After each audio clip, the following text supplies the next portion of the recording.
कैसे हो दोस्तों, उम्मीद करता हूं आप लोग बहुत अच्छे होंगे। मैं शिवम शुक्ला आपके अपने YouTube channel vision coaching classes में स्वागत करता हूं। तो आज हम लोग लेंस के क्षमता के बारे में अध्ययन करने जा रहे हैं। ऑप्टिक्स का इंपॉर्टेंट टॉपिक है। लेंस की क्षमता क्या होती है? क्षमता देखो बेटा, पावर बताती है। जैसे आप किसी चीज को कितना विस्थापित कर देते हैं इतना जल्दी में, वही लेंस की क्षमता होती है। यहां पर देखो एक लेंस है, लेंस पे एक प्रकाश आ रही है। ये लेंस अगर नहीं होता, ध्यान दो, अगर ये लेंस नहीं होता तो प्रकाश सीधी रेखा में चली जाती, कहीं नहीं मुड़ती। ये लेंस की क्षमता ये बताती है कि इस वाले प्रकाश को ये लेंस कितना मोड़ रहा है, कितना, ये जितना ज्यादा मोड़ेगा लेंस की क्षमता उतनी ही ज्यादा लेंस पे अगर मैं इस चीज को मान लू, यहां ध्यान दो, ये हमारी हाइट मान लो कि ये एच है, लेंस को मोड़ रहा है। यहां पर जब ये पड़ा, ये हमारा एफ होगा, स्मॉल एफ, समझ गए ना? तो ये लेंस की क्षमता सिर्फ यह बताता है कि उस पर पड़ने वाली जो किरणें हैं वो उनको कितना फैला देता है, मतलब उसके रास्ते से कितना ज्यादा विचलित कर देता है। अब समझो, कुछ देर के लिए समझो कि अगर इसका फोकस यहां होता, मेरी बात, तो यहां पर फोकस होता तो यहां पर मोड़ता। अगर इसका फोकस मैं बढ़ा दूं थोड़ी देर के लिए, यहां पर कर दूं, तो ये लेंस को कहां पर मोड़ता? अब यहां तीन एंगल बन रहे हैं, एक तो है θ1, एक है θ2 और एक क्या है बेटा, θ। ध्यान दे रहे हो ना? मतलब फोकस कहां पर प्रकाश पड़ती है, फोकस पे ही पड़ती है। आने वाली प्रकाश, आपती प्रकाश मुड़कर कहां आती है, फोकस पे आती है। तो इसमें ये इसका मान है F1, इसका F2 और इसका F3। अच्छा, इसमें ज्यादा कौन है? F3 ज्यादा है, यानी F3 बड़ा है F2 से और F2 बड़ा है F1 से। यहां पर थीटा देखो, θ1 सबसे बड़ा है, फिर θ2 है, फिर θ3। अरे θ1 ये वाला कोण है, θ2 ये वाला कोण है, θ3, तो सबसे ज्यादा कोण कौन है? F1 सबसे छोटा और θ1 सबसे, मतलब ये स्पष्ट है कि फोकस दूरी जितना कम होगा उतना ज्यादा प्रकाश मुड़ेगी, यानी लेंस की क्षमता उतनी ही अधिक होगी। तो प्रयोगों में ये चीज ज्ञात किया गया कि लेंस की फोकस दूरी जितनी कम होगी लेंस की क्षमता उतनी ही अधिक होगी। समझ गया ना? लेंस की फोकस दूरी जितनी कम होगी लेंस की क्षमता उतनी ही अधिक होगी। समझ गया ना? और लेंस की क्षमता क्या है? लेंस पर पड़ने वाली आपतित किरण को ये कितना अभिसरित करती है, या कितना कन्वर्जेंट करती है, कितना डाइवर्जेंट, यानी कितना अपने मेन एक्सिस से इसको मोड़ देती है। हमारी क्षमता ये डिसाइड क्या करेगी कि हम कितना तुम्हें पढ़ाई की तरफ मोड़ रहे हैं, आपको पढ़ाई की तरफ कितना हम मोड़ रहे हैं। जितना ज्यादा हम मोड़ पाएंगे उतनी ही हमारी क्षमता होगी। ऐसे लेंस की क्षमता ये बताती है कि आने वाली प्रकाश को कितना मोड़ रहा है।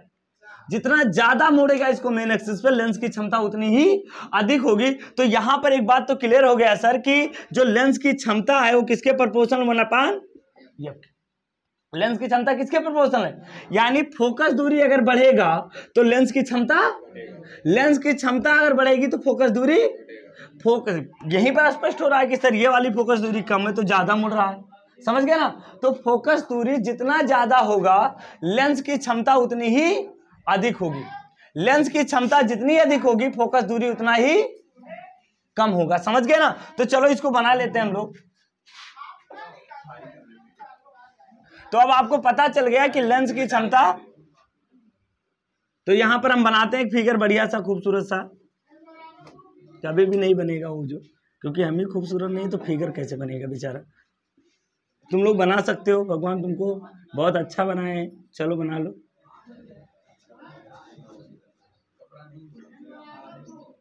तो अतः हम कह सकते हैं, अतः लेंस की क्षमता बराबर क्या हो जाएगा बेटा?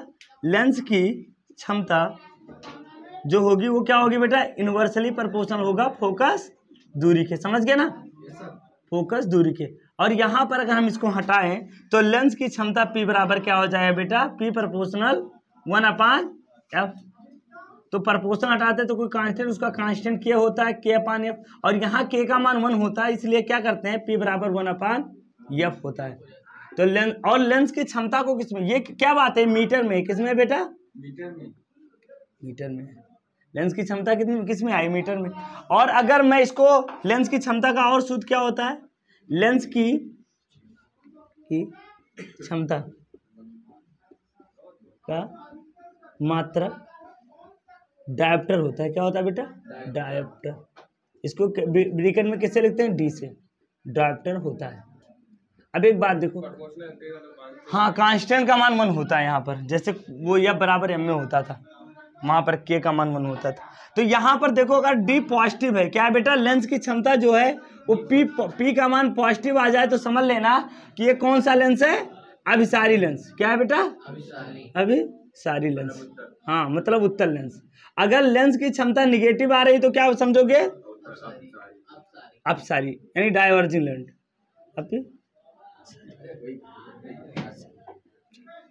सॉरी, नोट कर लो चलो इतना।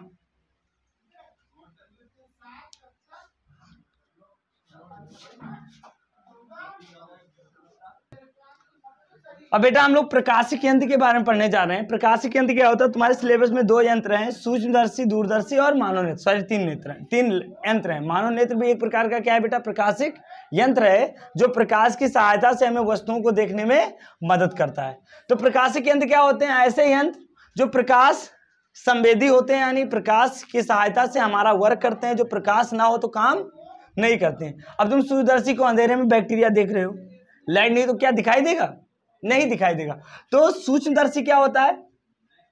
यानी ऐसे वस्तुएं जिन्हें हम देख नहीं सकते अपनी नंगी आंखों से, नेकेड आई से देख नहीं सकते और बहुत छोटे होते हैं। अगर तुम हमेशा सूक्ष्मदर्शी लगा के चलोगे तो तुम अपने दोस्त का चेहरा देखना पसंद नहीं करोगे। कारण क्या है कि उस पर बहुत बड़ी बड़ी बैक्टीरिया घूमती रहती हैं, और जो तुम एक गोरे गोरे चेहरे के गाने गाते हो ये सब फेल हो जाएगा, ठीक है। तो सूक्ष्मदर्शी एक ऐसा प्रकाशिक यंत्र है जो सूक्ष्म वस्तुओं को देखने में, तो आज से आप लोग काले गोरों का मजाक नहीं उड़ाओगे, क्योंकि सब लोग सूक्ष्मदर्शी में एक समान दिखाई देते हैं, सबके सब कार्बोहाइड्रेट प्रोटीन से बने हैं। और दूरदर्शी क्या है? अब समस्या क्या आई कि वो क्या होता है, गीतकार ने गाना गा दिया कि चांद तारों में नजर आए चेहरा तेरा। अब समस्या क्या थी? हम चंद्रमा तक जा नहीं सकते और चंद्रमा को अपने पास दोनों समस्या। चंद्रमा को हमें देखना है तो चंद्रमा तक तो हमें जाना कठिन है और चंद्रमा को लाना असंभव है। तो समस्या क्या थी? अब चंद्रमा को देखा कैसे जाए, उसमें चेहरा कैसा दिखाई देता है? तो हमने बनाया दूरदर्शी। ये जो गीतकार होते गाना बना देते बेचारे फिजिक्स वालों को परेशान करने के लिए। तो एक गाना और चला था कि तुम्हारा हर जगह तुम रहते हो भले तुम ना रहो। तो वही इमेज क्या हुआ, दूरदर्शी ने चंद्रमा का इमेज हमारे सामने लाके रख दिया कि अब तुम देख लो। तो वहां पर क्या मिला? बालू, चट्टान। आखिर बुराई तो कर रहे थे ये लोग। तो चलो इसको नोट कर लो आप लोग, बंद कर दो। मतलब गीतकार भी बहुत अच्छा। देखो दर्शन कोण क्या है? जिस पर तुम दर्शन करते हो किसी का। हम तुम पर जब तुम्हारा दर्शन करते हैं तो हाथ से सर तक करते हैं। तो ये देखो तुम्हारा ये पैर है और ये तुम्हारी बाल है, खूबसूरत। अब इस बाल और पैर को जब हम देखते हैं तो हमारे आंखों पे इमेज बनता है। क्या बनता है? जैसे हम देखो इस वस्तु को देख रहे हैं, ध्यान दो। अब ये वस्तु हमें दिखाई दे रही, तो यहां से यहां तक तो इसकी रेज हमारे आंखों पर जो एंगल बनाती है, अगर इस एंगल का मान ज्यादा होगा तो वस्तु हमें बड़ा। अच्छा वस्तु हमें बड़ा क्यों दिखाई देगी? 2 कंडीशन है, या तो वस्तु हमारे बहुत पास हो, या तो वस्तु हमारे, या तो हम वस्तु के पास हो, तभी हमें बड़ा दिखाई देगी। अगर वस्तु बहुत बड़ी है फिर भी दूर है तो भी हमें क्या दिखाई देगी? छोटी ही दिखाई देगी। जैसे अब यहां पर दो ये वस्तु देखो, जैसे जैसे धीरे धीरे हम अपनी आंखों तक लेकर आएंगे, ध्यान दो इस वस्तु को जैसे जैसे हम लेकर आएंगे, जैसे जैसे वैसे वैसे ये वस्तु हमें बड़ी, लेकिन एक सीमा तक। हुक को याद करो, सीमा के अंतर्गत। एक सीमा के बाद ये वस्तु धुंधली दिखाई देने लग रही, आभासी।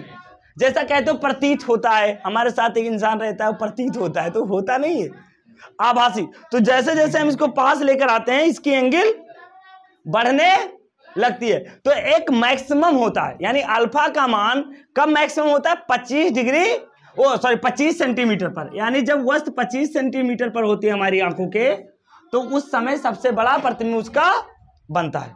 और 25 के बाद जब आएगी बड़ा तो बनेगा, लेकिन वो हमें दिखाई स्पष्ट नहीं देगा। तो 25 सेंटीमीटर का मतलब आप समझोगे डी। क्या मानेंगे बेटा? जब हम डी लिख देंगे तो इसका मतलब क्या समझोगे? 25 सेंटीमीटर। कहां पर बनना है प्रतिबिंब? 25 सेंटीमीटर पर। समझ गए ना? और अच्छा ये तो अधिकतम प्रतिबिंब कब बनेगा? जब वस्तु कहां पर हो? 25। तो दर्शन कोण समझ गए ना? दर्शन कोण जितना ज्यादा होगा वस्तु हमें उतनी ही बड़ी दिखाई देगी। अब आता है सूक्ष्मदर्शी, सरल सूक्ष्मदर्शी। जैसे आप जब कक्षा 5-6 में पढ़ते थे तो पटरी आपके ज्योमेट्री बॉक्स में एक ये मिलता था, याद है ना? ये लेंस मिलता था जिससे तुम लोग कागज वगैरह जलाते थे, तो आप वस्त्र के वैसे कापियों पर रखते तो बड़े बड़े अक्षर दिखाई देते थे। हाँ, और जला देते थे। तो ये है सरल सूक्ष्मदर्शी। क्या होता है बेटा? ये प्रतिबिंब को 2 या 3 गुना, सुनो, सरल सूक्ष्मदर्शी क्या होता है? ये 2-3 गुना बड़ा दिखाई देता है। जैसे अगर मैं अम्बरीश को देख रहा हूं तो अम्बरीश हमें अगर इस लेंस से मैं देखूं तो ये 2-3 गुना बड़ा दिखाई देंगे। मतलब सरल सूक्ष्मदर्शी ज्यादा बड़ा प्रतिबिंब नहीं बना पाता है। छोटे वस्तुओं जिन्हें हम देख सकते हैं उनको थोड़ा बड़ा दिखाई दे सकता है। तो हम सबसे पहले क्या पढ़ेंगे बेटा? सरल सूक्ष्मदर्शी क्या होता है। तो सरल सूक्ष्मदर्शी एक प्रकाशिक यंत्र है जो छोटे वस्तुओं का थोड़ा बड़ा प्रतिबिंब बनाता है। क्या बनाता है बेटा? सरल सूक्ष्मदर्शी एक प्रकाशिक यंत्र है जो छोटे वस्तुओं का बड़ा प्रतिबिंब बनाता है। तो ऐसे लिख लो, सरल सूक्ष्मदर्शी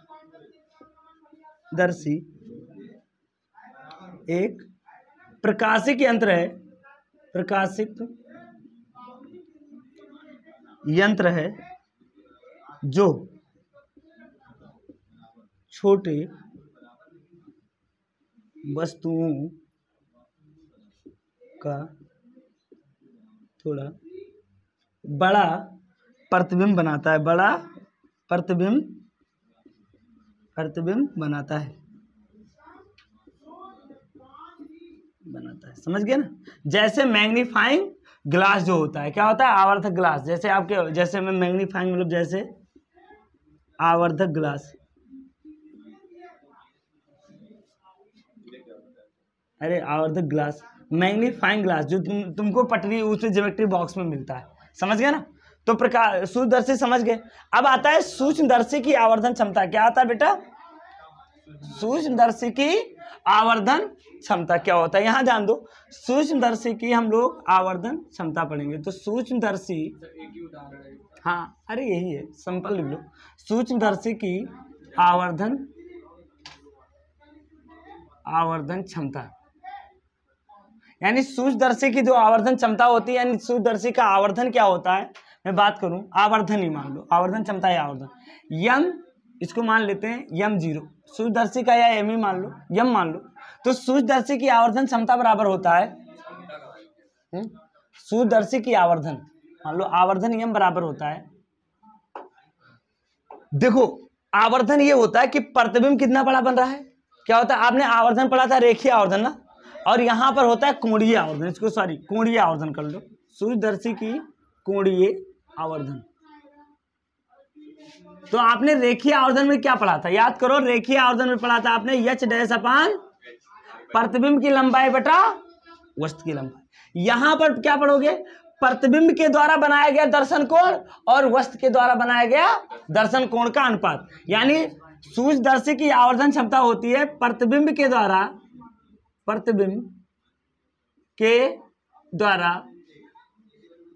बनाया गया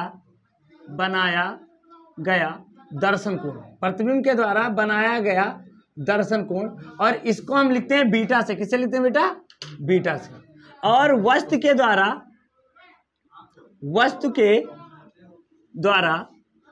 बनाया गया दर्शन कोण, और इसी का नाम हम क्या लिखते हैं बेटा? अल्फा। यानी यहां पर हम लिख सकते हैं यम बराबर बीटा अपान अल्फा। बीटा क्या है बेटा? हमारे आंखों पे प्रतिबिंब कितना बड़ा इमेज बना रही है, और अल्फा क्या है? हमारे आंखों पर वस्तु कितनी बड़ी इमेज बना रही। समझ गया ना? इतना नोट करो। चलो यहां पर ध्यान दो, पहले हम बिना सूक्ष्मदर्शी के देख रहे हैं, हमारे पास कोई यंत्र, हमारे पास कोई ग्लास नहीं, मान लो सूक्ष्मदर्शी, बिना सूक्ष्मदर्शी की तो हम वस्तु को देखें, इसको पास लाकर देखें तो हम उसका प्रतिबिंब बना रहे हैं कि ये हमारे पास बुग्गू लाल है, ये बुग्गू लाल यहाँ पर बैठे हुए हैं, और मेरी आंखें यहाँ इनको देखने के लिए तरस रही थी, और उनको हमने, देखो कितनी खूबसूरत आंखें, बुग्गू लाल। ठीक है, अब बुग्गू लाल इस वस्तु को अच्छे से देखना चाहते हैं।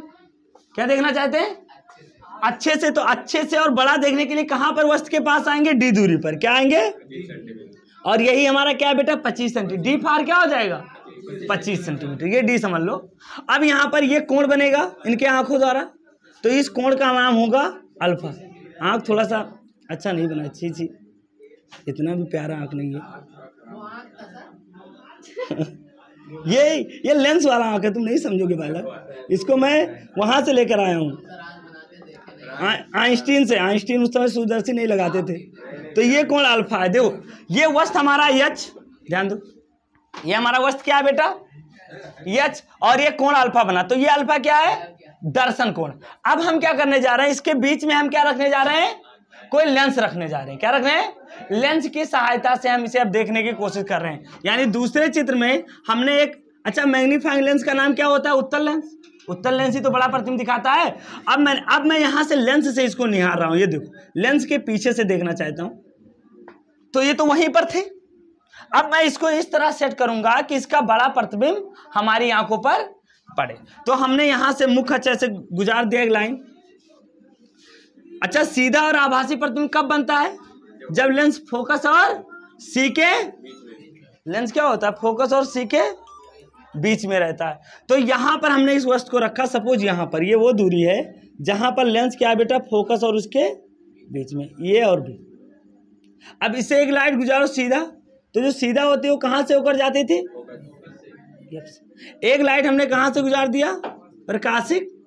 तो ये आगे तो कहीं मिलेंगे नहीं, तो इनको हमने पीछे बढ़ाया, ये तो इनका बड़ा प्रतिबिंब देख लो बन रहा है। अरे ये वस्तु इतना छोटा, इसका प्रतिबिंब इतना बड़ा बन गया। और इसी कोण को हम कहते हैं टैन बीटा। क्या कहते हैं बेटा, बीटा, सॉरी बीटा कहते हैं। यानी अब यहां से हम देख रहे हैं इसे, क्या कहां से देख रहे हैं, आंख क्यों नहीं बनना है, अच्छा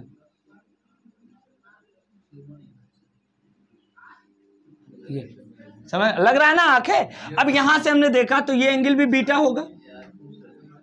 समझो मेरी बात, पहले हमने कैसे देखा वस्तु को, बिना सूक्ष्मदर्शी के, बिना हमने सूक्ष्मदर्शी के देखा। तो हमने वस्तु को देखा यहां पर लाके 25 सेंटीमीटर डी दूरी पर, तो हमें अल्फा कोण मिला। ये बात समझ में आ गई। अब हम कब देख रहे हैं, अब इसके बीच में हमने लेंस रख दिया, अब लेंस से देख रहे हैं, तो इसका प्रतिबिंब हमारा ये बना। अब ये जो दूरी है, ये वाली जो दूरी, ये हमारी यू होगी। वस्तु की दूरी को क्या कहते हैं, यू। ये तो ये हमारा क्या है, प्रतिबिंब की दूरी क्या है, बी। समझ गए। एक बात ध्यान दो, हम इस तरह सेट करेंगे इसको, इस लेंस को, कि इसका प्रतिबिंब कहां पर बने, डी दूरी पर। ध्यान देना, हम इस लेंस को इस तरह सेट करेंगे कि जैसे जब हमने बिना लेंस के देखा था इतनी दूरी पर, वस्तु का इमेज बना था। क्या बना था, ध्यान दो, इतनी दूरी पर वस्तु का हमारे क्या बना था, इमेज बना था। कब, जब हमने बिना लेंस के देखा था, बिना। अब हम थोड़ा सा वस्तु को आगे बढ़ाएंगे और इस तरह सेट करेंगे कि ये जो इसका प्रतिबिंब है वो भी 25 सेंटीमीटर दूरी पर बने। ऐसा क्यों, क्योंकि इस स्थिति में वो बहुत बड़ा बनेगा, बहुत बड़ा। तो अब हमने इस कंडीशन में क्या किया है कि हम अपने आंख को थोड़ा पीछे कर लिए, हमने आंख को अपने पीछे कर लिया और लेंस को अपनी आंख की जगह पर हमने रख दिया। तो अब जो प्रतिबिंब बनेगा वो बहुत बड़ा बनेगा। तो ये तो हमारा हो गया ए डैश बी डैश, क्या है बेटा, हमारा प्रतिबिंब है। ए बी हमारा क्या है, वस्तु है। समझ गए ना, तो ए बी हमारा वस्तु है, ए डैश बी डैश प्रतिबिंब। अच्छा अब चलो हम लोग टैन बीटा और टैन अल्फा निकाल लें। तो चित्र से देखो, चित्र से टैन अल्फा बराबर क्या होगा बेटा, टैन अल्फा बराबर क्या होता है, लंब बटा आधार, तो एच अपान डी। अच्छा डी प्लस होगा कि माइनस, डी माइनस होगा, प्रकाश इधर जा रहा है बालक, डी माइनस। तो अच्छा एक बात, आंखें कितनी बड़ी होती हैं, बहुत छोटी होती। तो आंखों के द्वारा जो कोण बनेगा वो बहुत ही छोटा होगा, क्योंकि आंखें तो किसी की बड़ी नहीं होती, किलोमीटर में नहीं होती, हमेशा मिलीमीटर में होती है। तो चूंकि अल्फा बहुत छोटा है, अल्फा इज वेरी स्मॉल, थोड़ा इंग्लिश लिख दे, तो अल्फा बहुत छोटा होगा, इसलिए क्या हो जाएगा, टैन अल्फा लगभग बराबर हो जाएगा अल्फा की। अब इसकी आदत डाल लो लगभग वाले की, तो यहां से अल्फा बराबर क्या आ गया, एच अपान डी। ये समझ में आ गया। अब चलो इसकी हम अध्ययन करते हैं। यहां से देखो टैन बीटा बराबर क्या होगा, ये भी एच ही है ना, प्रतिबिंब हमारा वस्तु है ना। अच्छा यहां दो त्रिभुज बन रहे समकोण, एक तो बनना है ए डैश बी डैश सी और एक बनना है ए बी सी।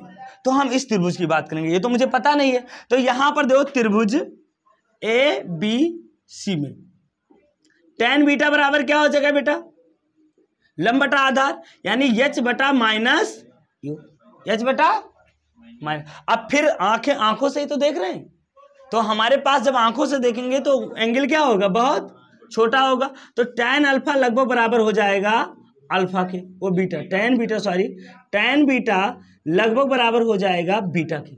तो यहां से रखो तो बीटा बराबर क्या आ गया बेटा, h/। अच्छा, इसका नाम थोड़ा मैं स्पेशल दे देता हूं, क्योंकि ये आई लेंस है। इसको क्या कहेंगे, जो आंखों की तरफ होती है उसे क्या कहते हैं, आई लेंस। और इसका नाम हमने यूवी रख दिया। क्या रख दिया, यूवी। यू के नीचे अगर ई लग जाएगा तो क्या समझोगे, आई लेंस। क्या है बेटा, आई लेंस से वस्तु की दूरी, यानी जो नेत्रिका लेंस है, हिंदी में कहते हैं इसे नेत्रिका लेंस से वस्तु की दूरी। तो इसका नाम हमने क्या रख दिया बेटा, माइनस यूवी। समझ गए। अब चलो अल्फा और बीटा का मान इसमें रखो, तो यम बराबर क्या आ जाएगा, जब अल्फा और बीटा का मान रखेंगे तो यम बराबर, बीटा का मान क्या है बेटा, h/-यूवी, और अल्फा का मान क्या है, h/d, माइनस डी। माइनस से माइनस मर गया, और जब मरा तो एच से एच को काट दिया तो d/यूवी। या हमारा क्या आ गया बेटा, सरल सूक्ष्मदर्शी की आवर्धन क्षमता आ गई। क्या आ गई, सरल सूक्ष्मदर्शी की आवर्धन क्षमता। इतना नोट करो।